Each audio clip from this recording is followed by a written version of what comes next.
जैसे ही वीर ने किताब का पहला पन्ना पलटा, हवा में एक भयानक चीखें गूंज उठी। वीर की आंखें चौड़ी हो गई, उसके हाथ कांपने लगे।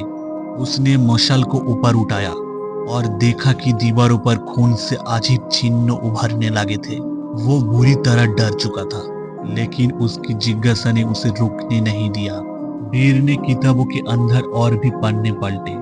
उसमें लिखा था कि ब्रह्म पिशाच का एक पुरानी आत्मा है जो ब्रह्मांडीय शक्तियों से बांधी हुई थी।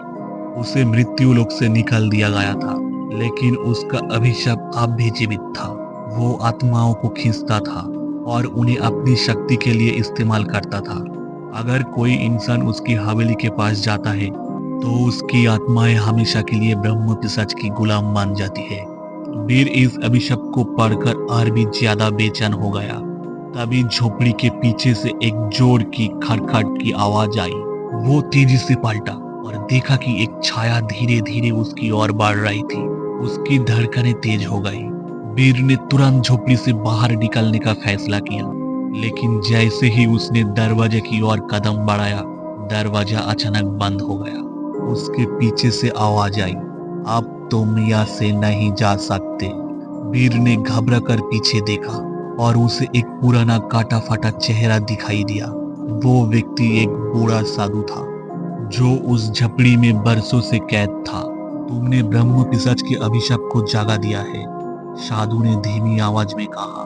अब तुम्हारे पास समय बहुत कम है। अगर तुमने सही समय पर अभिशाप को नहीं तोड़ा तो तुम भी उसकी आत्माओं में बदल जाओगे।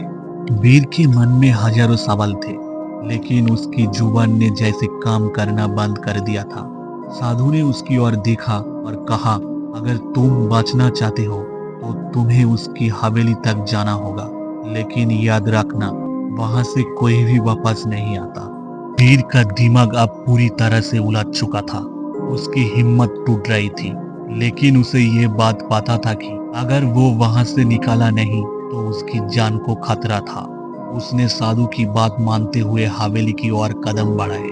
हवेली तक पहुंचने का रास्ता बेहद खतरनाक और डरावना था। पेड़ों की शाखाएं जैसे उसे रोकने की कोशिश कर रही थी और हर कदम पर एक अजीब सी आवाज उसका पीछा कर रही थी। कुछ समय बाद वीर हवेली के सामने पहुंचा। हवेली विशाल थी और उसकी खिड़कियों से एक अजीब सी लाल रोहानी आ रही थी। वीर ने डरते हुए दरवाजा खोला और अंदर कदम रखा। हवेली के भीतर का दृश्य और भी भयानक था।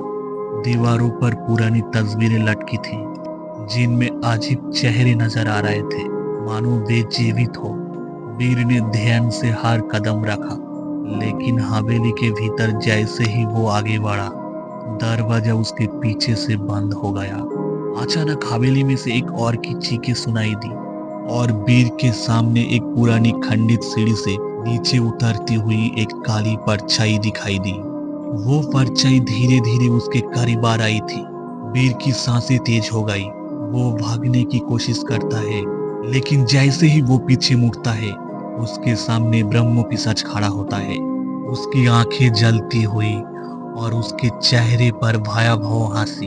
तुमने मेरी घर में कदम रख दिया है, अब तुम भी मेरी तरह एक आत्मा बन जाओगे। ब्रह्म पिशाच की आवाज गूंजती है।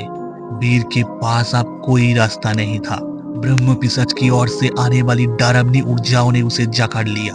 उसकी आंखों के सामने सब कुछ धुंधला होने लगा।